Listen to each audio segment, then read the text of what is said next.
Hey guys, welcome back to the Interceptor. We're here with War number 9 of Season 49, and Matrix has matched up against S-Law. We know these guys are a Masters Alliance, so we need to do our absolute best. And today I have another Hood War.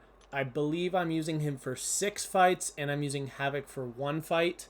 Oh, no, wait, sorry. I'm using Hood for 5 fights. I'm using Moleman for 1 fight, and I'm using Havok for 1. Right. I forgot that I actually used Moleman today, because usually I just bring him as a synergy. But starting off on Path 8, Section 1 here, we're just boosting up. I'm going to use the 150% power back boost, mostly because at the time that I took these fights, the war was already decided. My fights are not going to impact the war in any way, so I figured there's not really any point in me max boosting using another 300% or another 30% boost, and this is on a node where the defender gets a cruelty when you knock them down, and it allows them to crit through your block. And actually he unfortunately did crit through my block on the one time I let him hit my block. But basically in this fight, it's just a normal Hood matchup. Unfortunately, Mysterio there threw his L1. He is going to throw L1 one more time in the fight, but here I just want to get my my invisibility up, and then we are going to go for a couple L2s. Now, I am going for a couple extra heavies in some of the fights, and that's just because I want to make absolutely certain that I do not run out of bullets, although I wasn't too worried about it, and here I knew this heavy would kill. Wasn't really a risk, and Hood's regeneration from the staggers expiring without nullifying a buff actually healed me all the way back to 100% despite the little bit of damage I took. Next fight here, this is Galan on Path 8. This is a node I have taken him on before with Hood. It's really not a great node for Galan. I believe it gives him some sort of bonus based on the number of buffs he has, but in this matchup he just never gains buffs, so I'm not too worried about it. We had some pretty good RNG at the beginning of the fight here, power steal, so that I was able to cycle a few L2s. And our bullets are looking really good, so I'm not too worried about it here. Here, I believe I'm going to go for, yeah, a 4 light. That was actually 4 light attacks into the striker, into the heavy attack, and I just did that to preserve extra bullets because I knew at that point I already had enough bullets to kill him, and I just needed the opening for my heavy, so I used the 4 light attacks to get a little bit extra damage. This fight right here, none of the nodes actually affect this matchup in any way. Power efficiency and overwhelming odds don't matter because Joe Fixit cannot gain buffs. He doesn't gain buffs on his own. So we're going in with rank 4 6-star Moleman here. Luckily, this was only a rank 2 7-star, but even if this was a rank 3, you'll see that it doesn't end up mattering. It would have been just as easy of a fight. Now, while he does inflict a couple annoying effects with his special, we are just going to be able to shrug those off. And here I'm going to go into Frenzy, throw this L2, making sure to push Joe Fixit to his L2. If he wants to throw a couple specials and I don't love my spacing, I'm just going to block them. There, my spacing was good, so I could do it very safely. But later in this fight, I'm just going to full block specials because there's really no reason to risk it. Like, I know how to dex half of his L1 and counter consistently, but when you're only using Moleman for 1 fight, there's literally no reason to slightly endanger the fight by trying a dex that will likely get you killed if you fail it. Although I believe that Frenzy was down at that moment, so I would have been able to shrug the effects. Here, I got to 5. I was lucky I got to 5 because, I got to 6, because if you get to 5 and then you let them hit into your block, you won't activate Frenzy because the charge gets removed before Moleman attempts to activate his Frenzy. So while he's at 5, which is the minimum that you need to activate Frenzy, he goes down to 4 before the Frenzy activates, so therefore it doesn't activate. But because I was at 6, I could safely activate the Frenzy there, and then for the last combo, I just hit into him, or I let him hit into my block. I knew I would be unstoppable, and I just killed him. A little bit of an assisted intercept. Here, this node, Super Skrull, very easy matchup. This is on the Rich Get Richer node, and you'll notice that I'm strategically hitting him so that I will not give him power gain, because as long as I have the invisibility and he only has armor ups, he won't gain power because we have the same number of buffs. And then as soon as I get to my L2, this fight is basically over. Here I didn't want to throw my L2 because I wanted to see if the falter would trigger. It does have a 65% chance to fail due to the Fate Seal that I had on him, which reduces his ability accuracy. However, it did activate, so I am glad that I didn't throw that L2 because half of it would have missed, obviously. But at this point, I really just need to get the heavy off, so I go for a dex into a heavy there. I knew I had one charge left, so I consumed that one charge, but because the timer wasn't coming around, he didn't go indestructible. I did actually offer to take this Killmonger on node 38 with Hood, because one, Hood versus Killmonger in general is a very good node, but also that Killmonger was unduped. We didn't end up dying to it with the champ that we sent instead, so it wasn't really a big deal. But this is the first fight that gets a little bit sketchy. This is rank 3 7-star Gorr on node 42, and I've taken this fight a lot of times, and the thing that goes wrong in this fight is kind of AI and it's kind of RNG. So my first L2 gets me a bar of power back. It got me 1 power steal out of 7.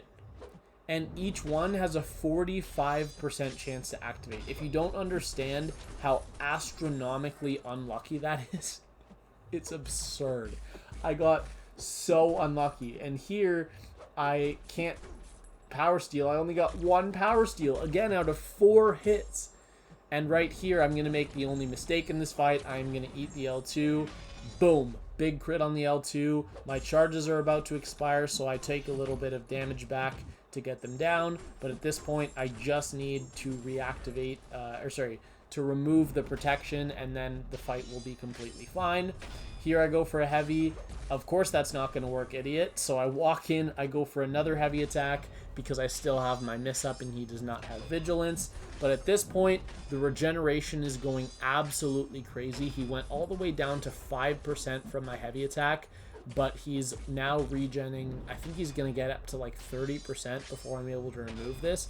And basically at this point in the fight is over. I just need to keep baiting L1s, and the second I get to my first L2, the fight's over, because, yeah, look, I'm at max bullets. I'm at 15 charges. I just need to go for a double medium into a heavy, and that's well overkill.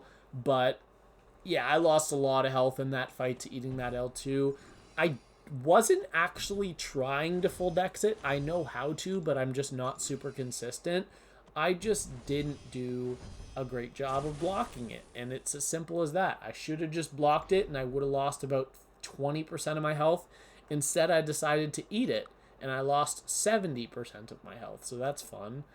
But this fight here is the only Havok fight for this war, and when I initially saw this assignment, I was a little bit confused because I forgot about one of the secondary effects of this global, which is that the attacker tactic reduces ability power rate, which is basically power gain. It affects stuff like Mystic Dispersion and just regular power gain, such as on champs like, who's a good example, like Gladiator, like Mangog, it would reduce their power gain on nodes like that. But this is just an America Chavez on hazard shift, and while Hood is not immune to either bleed or shock, he does have a good amount of energy resistance, which allows me to tank a couple shocks, and of course those shocks are going to make my charges go crazy and a bunch of explosions are going to occur.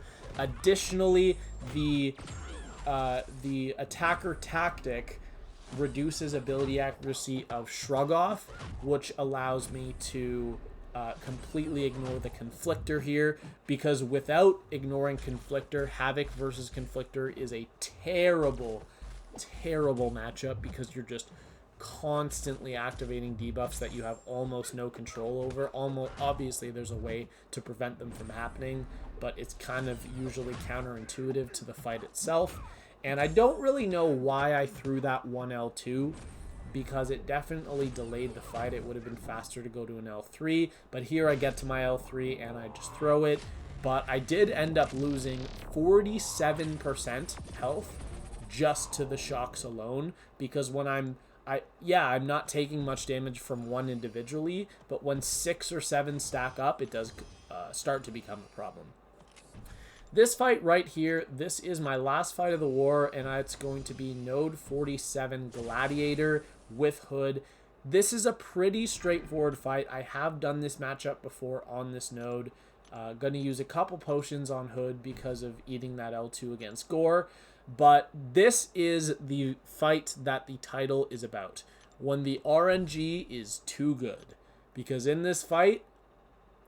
in this war earlier, in the Gorr fight, you saw that my L2 only power stole once, which means I only got a bar of power back instead of the usual 2. The opposite happens in this fight. I'm going to get so many power steals that I am just going to go straight to L3 after my first L2, which just sucks. It just sucks because you want good RNG, but when the RNG is too good, maybe it's my second one. Yeah, it's my second one. Look at this. 2 power steals, and then 3 more on the special 2. I went 5 for 7, and each had a 45% chance. Like, come on, man. That's so dumb. I only have 150% power back boosts on, and I'm running MD0, which means neither of those explain the extra power that I got. But yeah, there I went for a heavy attack, hoping it would kill. Deep down, I knew it wouldn't kill, but I was like kind of hopeful that maybe I miscalculated and it would kill anyways. Here, he throws the L2. I'm not going to do what I did in War number 6. I'm not going to eat the L2 to the face. Instead, I am actually going to correctly dex it the way I know how to. Here, this L2 is just going to kill. If it didn't kill, it would not have left him at a special 3 because all of the hits after the defender drops cannot trigger power steal because technically at that point all abilities are turned off. So I think there were 3 hits that landed after he died, after he dropped from that L2. All I would have needed is for one of those 3 hits to activate power steal, which if you want to calculate the chances, you just do 0.55 exponent 3. It's probably around like 12-13% chance to happen. But yeah, even if that L2 hadn't killed, I would not have been in any danger most likely. But that was my war, and it was a pretty nice war. I mean, I got 7 fights, I got to use Hood, and I got to use all 3 attackers, which is really cool. And I also was at absolutely no risk of running out of bullets. I at no point in the entire war came close to running out of bullets because I was so conservative with my heavy attacks, using them early and often. But unfortunately, we did lose this war. S-Law had a very good clear, and in fact, they cleared all 150 fights before we even hit 100 fights. Which just sucks. Because by the time I got my assignments, the war was over.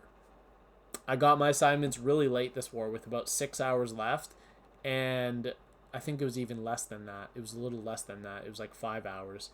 But by the time I got my assignments, the war was over.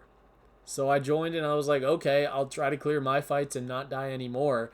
But a really weird thing happened in this war. My BG1, only died 1 time. In fact, we had 4 defense kills. So we actually won our battle group matchup by 3.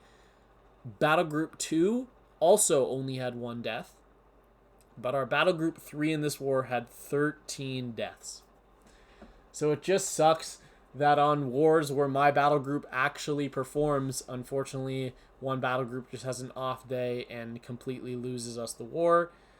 But I can't say that my battle group has not been in that position. We've definitely had bad wars this season. I think we've had wars where we died 4 or 5 times, which is just completely unacceptable. That's way too much for one battle group to have if you want to compete and go for a top 10 spot in Masters. But yeah, it just sucks that that's what happened this war, because if the other battle group had died even 5 times, which is again way too much, but if they died 5 times, we still would have won this war because we won on fight time. So, unfortunately, we did end up losing this war with a score of 7-15. Shout out to Eslaw. These guys played amazing, and we just had an off day. We started out the war really terribly. We had 7 deaths in our first 50 fights. And while we did, statistically speaking, pick it up a little bit from there, it didn't help very much. Also, I just realized that I forgot to calculate my solo percentage. It's 95%. Okay. It's 95%. Can do that real quick. But we are now 5-4, heading into the last week of the season. And with a record like this, we did actually fall out of top 10 Masters. I believe we were in 13th or 14th after this war. And War 10's looking pretty good so far. We're about halfway through War 10.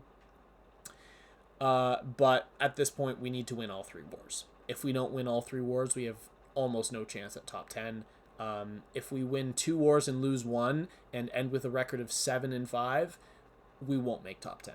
We need to be 8-4. And also, top 3 is completely out of reach now because we lost this war. If we had won the last 4 wars, we had a shot at top 3. We'd no longer have a chance, but hopefully we end in top 10 and we end off the season strong. But my death total is at 3 for this season still, and my PSR is now at 54 out of 57, which, as you just saw me calculate, is 95%. It rounds up to 95%. And my Deathless streak is up to 17 fights. So that is going to be all for today. I hope you all enjoyed, and I will see you later. Bye.